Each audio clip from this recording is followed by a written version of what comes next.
ಓಂ ಶ್ರೀ ಗುರುಭ್ಯೋ ನಮಃ. ನಮಸ್ಕಾರ ಸ್ನೇಹಿತರೆ. ಆಲ್ರೌಂಡ್ ಕ್ಲಾಕ್ ಕನ್ನಡ ಚಾನಲ್ಗೆ ಸ್ವಾಗತ ಸುಸ್ವಾಗತ. ಶ್ರೀರಾಮ ರಾಮ ರಾಮೇತಿ ರಮೇ ರಾಮೇ ಮನೋರಮೆ ಸಹಸ್ರನಾಮ ತತ್ತುಲ್ಯಂ ರಾಮನಾಮ ವರಾನನೆ. ಶ್ರಾವಣದಲ್ಲಿ ರಾಮನಾಮ ಬರೆದರೆ ಸಂಪತ್ತು ಪ್ರಾಪ್ತಿ. ಶ್ರಾವಣ ಶಿವನ ಮಾಸವಾದರೂ ಈ ಮಾಸದಲ್ಲಿ ರಾಮನಾಮವನ್ನು ಜಪಿಸುವುದು ಮತ್ತು ಬರೆಯುವುದು ತುಂಬಾನೇ ಪ್ರಯೋಜನಕಾರಿಯಾಗಿದೆ. ಶ್ರಾವಣ ಮಾಸದಲ್ಲಿ ನಾವು ರಾಮನಾಮವನ್ನು ಹೇಗೆ ಬರೆಯಬೇಕು, ಶ್ರಾವಣದಲ್ಲಿ ರಾಮನಾಮ ಬರೆಯುವುದರ ಪ್ರಯೋಜನಗಳು ಏನು ಅಂತ ಈ ವಿಡಿಯೋದಲ್ಲಿ ರಾಮನಾಮದ ಲಾಭಗಳು ನೋಡೋಣ ಬನ್ನಿ. ನಮ್ಮ ಚಾನಲ್ ಹೊಸದಾಗಿ ನೋಡ್ತಾ ಇದ್ರೆ ವಿಡಿಯೋಸ್ ಇಷ್ಟ ಆದರೆ ಶೇರ್ ಮಾಡಿ, ಸಪೋರ್ಟ್ ಮಾಡಿ, ಸಬ್ಸ್ಕ್ರೈಬ್ ಮಾಡ್ಕೊಳ್ಳಿ. ಶ್ರಾವಣ ಮಾಸದ ಸಂಪೂರ್ಣ ತಿಂಗಳು ದೇವಾದಿ ದೇವನಾದ ಮಹಾದೇವನ ಪೂಜೆಗೆ ಮೀಸಲಿಡಲಾಗಿದೆ. ಈ ದಿನ ಶಿವನನ್ನು ಪೂಜಿಸುವುದು ಸೂಕ್ತವಾಗಿದೆ. ನಮಗೆಲ್ಲ ತಿಳಿದಿರುವ ಹಾಗೆ ಶ್ರಾವಣ ಮಾಸವು ಶಿವನ ಆರಾಧನೆಗೆ ಮುಖ್ಯವಾದ ಮಾಸ. ಆದರೆ ಈ ಮಾಸದಲ್ಲಿ ರಾಮನಾಮವನ್ನು ಜಪಿಸುವುದು ಕೂಡ ಪ್ರಯೋಜನಕಾರಿ ಎಂಬುದು ನಿಮಗೆ ತಿಳಿದಿರಬೇಕು.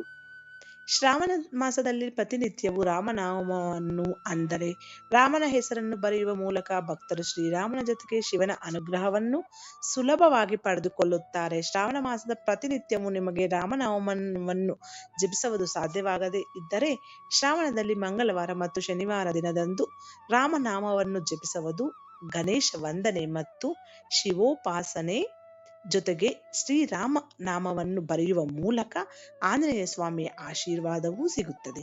ಆದ್ದರಿಂದ ಶನಿ, ರಾಹು, ಕೇತುಗಳಂತಹ ದುಷ್ಟ ಗ್ರಹಗಳಿಂದ ದೂರವಿರಲು ನೀವು ಇದನ್ನು ಪಠಿಸಬಹುದು.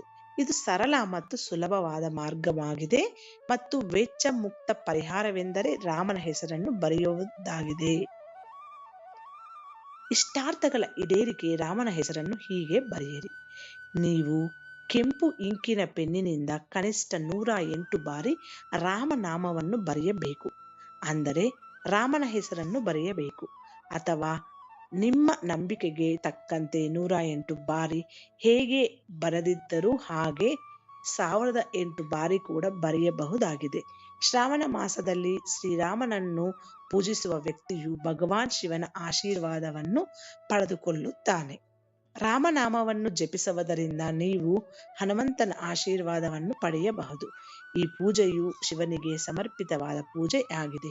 ಆದ್ದರಿಂದ ರಾಮನಾಮವನ್ನು ಬರೆಯುವಾಗ ಕನಿಷ್ಠ 108 ಮಣಿಗಳ ಜಪಮಾಲೆಯನ್ನು ಹಿಡಿದು ಬರೆದರೆ ಅದು ಶಿವಭಕ್ತಿಯ ಖಾತೆಗೆ ಹೋಗುತ್ತದೆ ಮತ್ತು ನಮ್ಮ ಪುಣ್ಯ ಖಾತೆಯ ಹೋಗುತ್ತದೆ.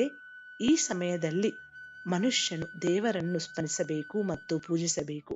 ಶ್ರಾವಣ ಮಾಸದಲ್ಲಿ ನೀವು ನಿಮಗೆ ಸಾಧ್ಯವಾದಷ್ಟು ಬಡವರಿಗೆ, ನಿರ್ಗತಿಕರಿಗೆ ದಾನ ಮಾಡಿ.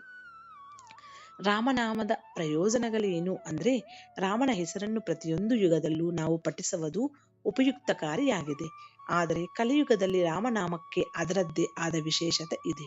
ಈ ಯುಗದಲ್ಲಿ ರಾಮನ ಹೆಸರಿನಲ್ಲಿ ಜಪ, ತಪಸ್ಸು ಮತ್ತು ಯೋಗದ ಎಲ್ಲಾ ಸಾಹಸಗಳನ್ನು ನಾವು ಮಾಡಬಹುದಾಗಿದೆ. ರಾಮ ಎಂಬ ಹೆಸರನ್ನು ಮಹಾಮಂತ್ರ ಎಂದು ಹೇಳಲಾಗುತ್ತದೆ. ರಾಮ್ ಎಂಬ ಹೆಸರು ಒತ್ತಡ ಮುಕ್ತ ಜೀವನವನ್ನು ನಡೆಸಲು ಹಾಗೂ ಕುಟುಂಬ ಮತ್ತು ಮನೆಯಲ್ಲಿ ಸಂತೋಷ ಮತ್ತು ಶಾಂತಿಯನ್ನು ಪಡೆಯಲು ಸರಳವಾದ ಮಾರ್ಗವಾಗಿದೆ. ಜೀವನದಲ್ಲಿ ರಾಮನ ಹೆಸರನ್ನು ಬರೆದಷ್ಟು ನಿಮ್ಮ ಸಂಕಟ ಕಡಿಮೆಯಾಗುವುದು.